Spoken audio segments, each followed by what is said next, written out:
bring jobs to the area, since mining tends to take place in areas that have been economically depressed, and companies play this idea to the hilt.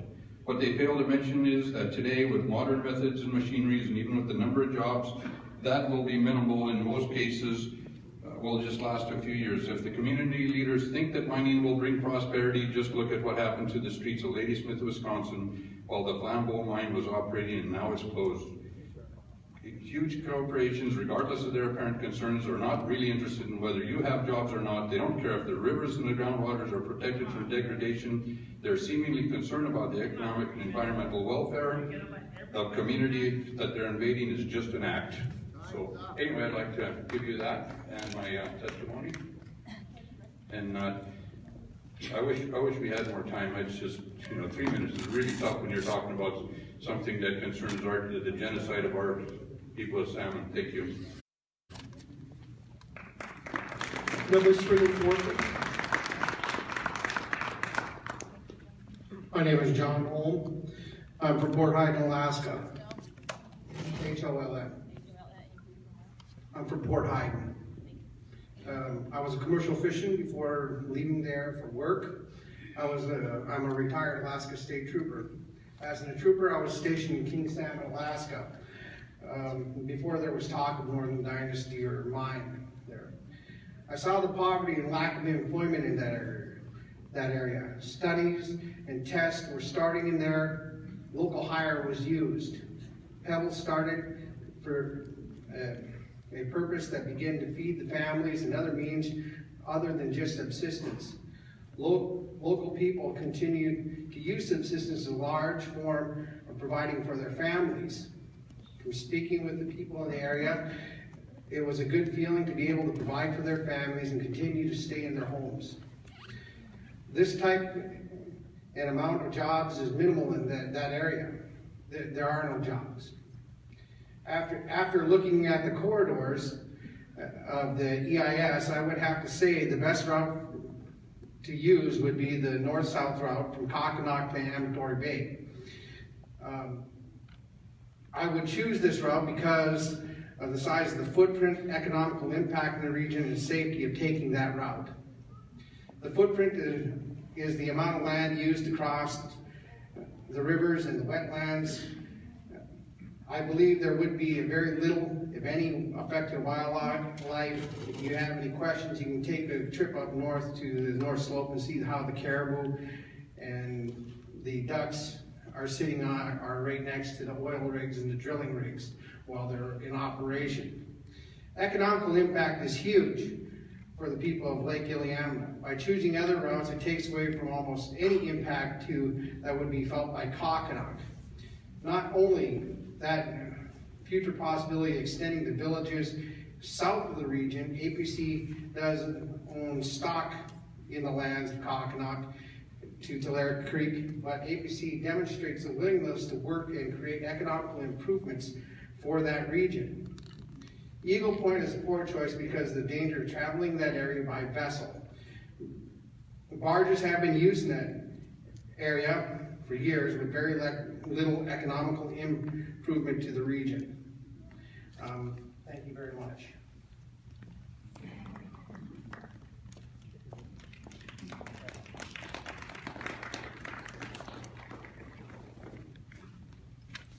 My name is Sarah ONeill, O''Neal. I am a freshwater ecologist who investigates salmon and physical, chemical, and biological aspects of their habitat. I have a master's degree and currently pursuing a PhD. I've been working in the field for over 20 years now and have conducted investigations on and around the proposed Pebble mine site for over a decade. My career started in the Columbia River Basin, where I was born and raised, but my studies have migrated north to various lakes and rivers in British Columbia and eventually Alaska. I chase thriving wild salmon runs to learn how they tick.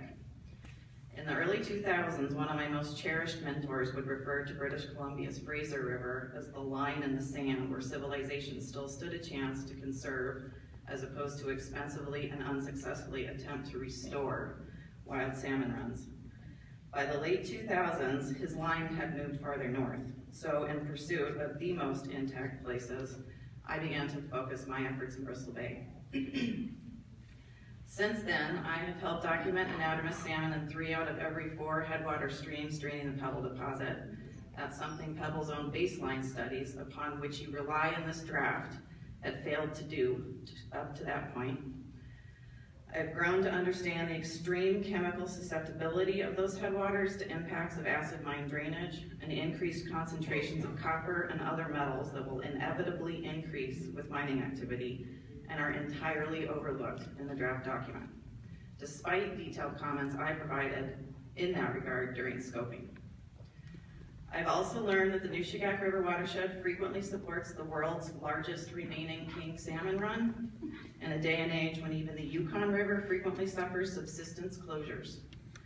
This draft document fails to characterize catastrophic, chronic, and indirect impacts to king salmon.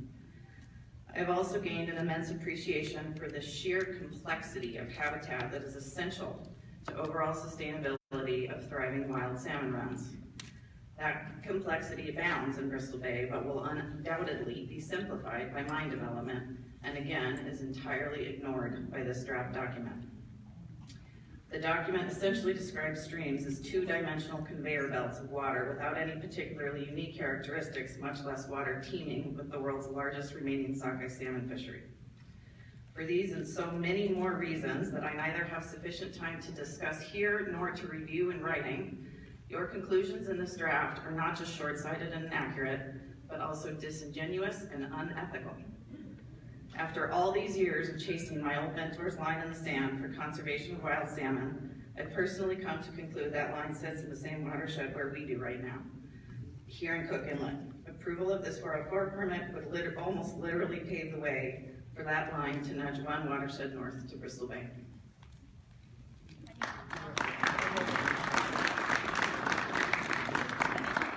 Do we have an email address for your comments? Okay. Yeah, you can give those. Number 5 and 6. Good afternoon. I'm Daniel Schindler. I'm a professor of aquatic and fishery sciences at the University of Washington. I've worked in Bristol Bay since the late 1990s. Our program has worked here since 1946. We've published hundreds of papers on Bristol Bay salmon and their habitat. Most of that material has not been referenced in your draft EIS.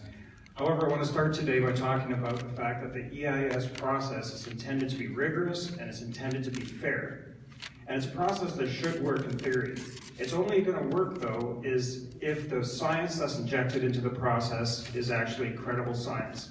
I hate to tell you this today, but the draft EIS before us is not credible science because of a whole bunch of technical reasons and a small number of assumptions that you have made from square one, which are not reasonable. The first assumption is about time frame. Every periodic mine of this type in the world produces acid mine drainage for centuries afterwards. We know this based on theory and observation.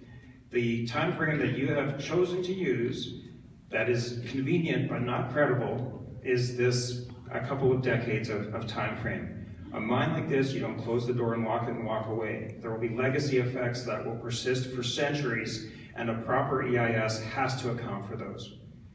The second major assumption you have made is that stressors do not interact with each other. In the EIS, you list many different potential stressors. All of these are written off as small and short-term and can be fixed through mitigation or remediation. A proper EIS, a proper scientifically based EIS, would consider the potential for these different factors to interact with each other. When you take water out of a stream and what is left in there is warmer and potentially contaminated with heavy metals, that water is going to have a much different effect on fish than if you assume all those stressors occur independently. The third issue is climate change. Climate change is a reality in Alaska, and climate change will impose increasing risks to fisheries and wildlife in Western Alaska. There is some mention of climate change in this report, but again, there's no description or credible assessment of how climate change is going to interact with what we know will be loss of habitat due to the development of this mine. You need to do that if you're going to call this credible science. It is not credible science. I really have only one overriding recommendation here, and I think this EIS needs to be thrown out. If you're going to claim that it's credible science, you need to start with some basic assumptions that stand the red face of what's peer-reviewed science. Your starting assumptions are incorrect, and you cannot stand by them. Thank you. Last name, my name's Daniel Schindler, Schindler.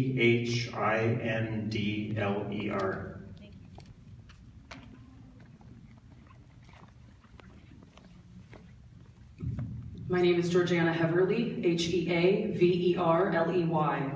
I'm a born and raised Alaskan, and I'm a second-generation Cook Inlet commercial fisherman. And I'd like to thank you for the opportunity to provide testimony from what I've observed you will not listen to or consider when drafting your final environmental impact statement. In addition to Bristol Bay, there's vast infrastructure in the Pebble mine project that's proposed in Cook Inlet. A major gas power plant, a pipeline running under the entire inlet, and a deep water port in Amactadori, all of which the construction and operation of will undoubtedly affect my fishery. The draft EIS does not include an economic feasibility study as it relates to the commercial fishing industry in Cook Inlet. Why is that? Did you overlook us in your haste to deliver this garbage of an EIS, or did you simply deem my livelihood as a commercial fisherman unimportant when compared to the Pebble mine?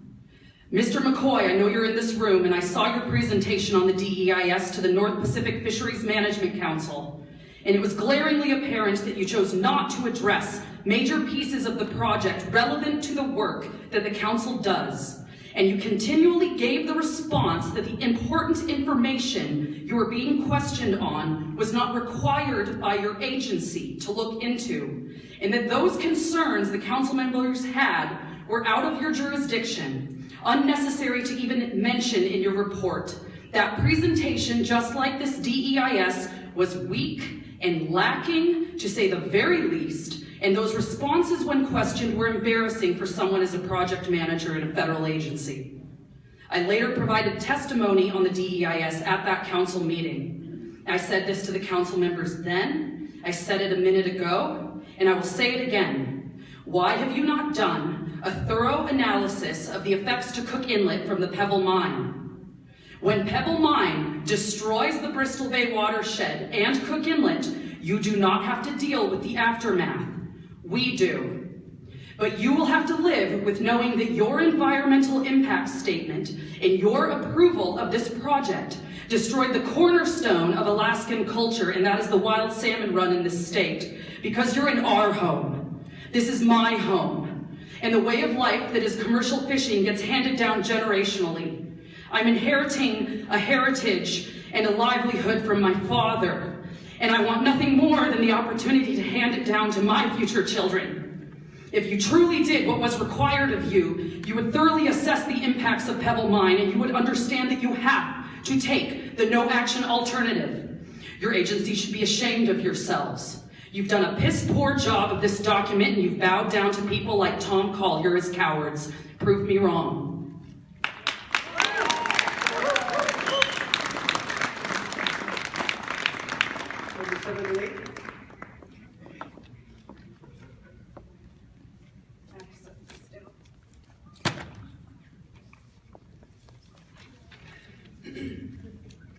Good morning. My name is Gayla Haase, and I'm the second chief of Chuggan Tribal Council and also the director of natural resources at Bristol Bay Native Association in Dillingham, Alaska.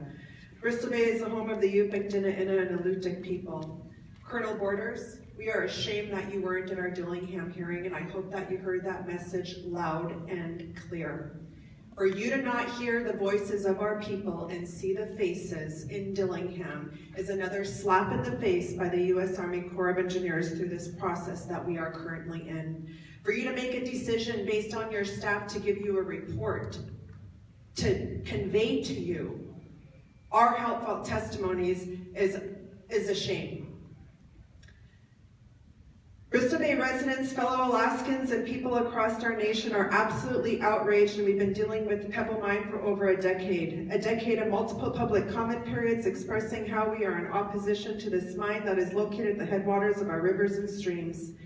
These headwaters are the home of the salmon that return home to spawn, as they've been doing so for thousands of years, that help to sustain our pristine environment, to continue the cycle of life that is unique in all of the world. Yet again, we are here to comment on a mine with an inadequate draft EIS that's based on a false mine plan and an incomplete permit application. We will say again, no Pebble mine, no action alternative. This is my comment, no action alternative due to the risks involved. We live in a land untouched by industry, untouched by pollution. We want to protect this last place on earth that exists as it is today. The Pebble project had many investors such as Rio Tinto, Mitsubishi, Anglo American, and most recently First Quantum Minerals, who have walked away from this project. Pebble has no investors. These big companies walked away from the project and there is no investor. Why are we even here today? How the U.S. Army Corps of Engineers could accept an incomplete application with no investors, with no economic feasibility study, no adequate mitigation or water management plan is completely unacceptable. The public hearing started in the Bristol Bay region on March 25th, just a little 1 month after the EIS was published online. This document is huge. It's right here in front of me on the floor. Who would have the time in 1 month to review this large document and be able to provide a 3 to 5 minute testimony of the inadequacies in this document during public comment periods?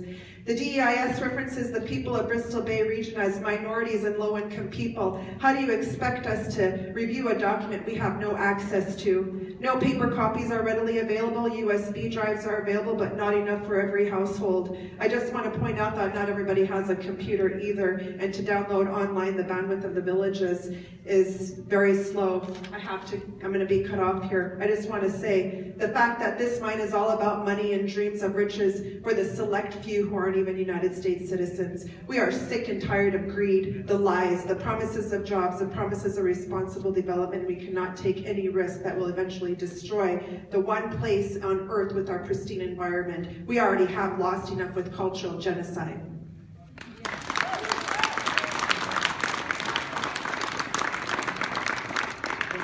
Number 9 on deck.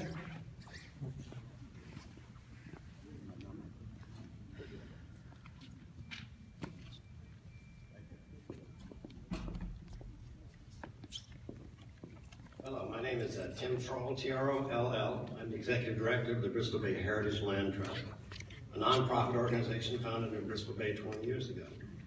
In that time, the Land Trust has helped protect 430 stream miles and 5 rivers in Bristol Bay with pending instant flow reservations. We've added more than 1,300 stream miles to Alaska's anonymous waters catalog, including many of the stream miles added in the Pebble claim since 2008.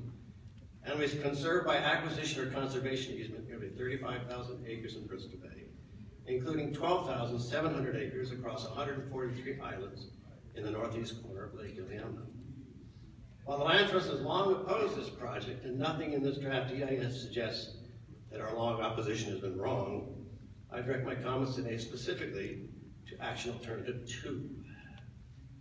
Alternative 2 proposes a northern access route to Cook Inlet with a ferry construction between Eagle Bay and Io Bay that will pass through the islands protected by our conservation easement.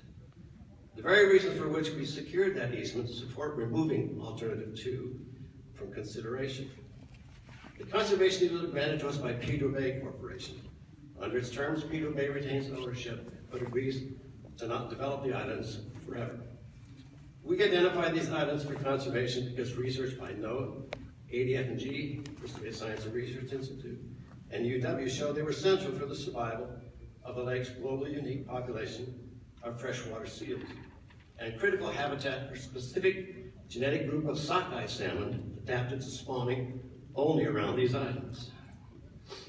NOAA's research indicates, and traditional knowledge confirms, that most of the haulouts and pupping areas for these seals occur around these islands. While I see this research was submitted to you, I see no discussion of the possible impact on the seals of a ferry passing through these islands. Same for the sockeye. I cannot find where in the draft EIS even considers the important genetic work done by BBSRI, ADF&G, and others on sockeye and their distribution around the lake. 3 distinct genetic groups of sockeye spawn around the lake, 2 of which are clustered around these islands and streams and bays and ponds in the northeast corner of the lake. These 2 genetic groups combined accounted for an average of 54% and as much as 60% of the smolt migrating out of Lake Iliamna from 2012 to 2016. I see no mention of this fundamental fact and no discussion of these risks posed to this most biologically productive corner of Lake Ileana by a ferry laden with potentially hazardous ore and chemicals. Why consider such an alternative that puts these seals and salmon at risk when the risk can be avoided by the road-only action alternative 3? I urge you to remove the ferry portion of alternative 2 from any further consideration.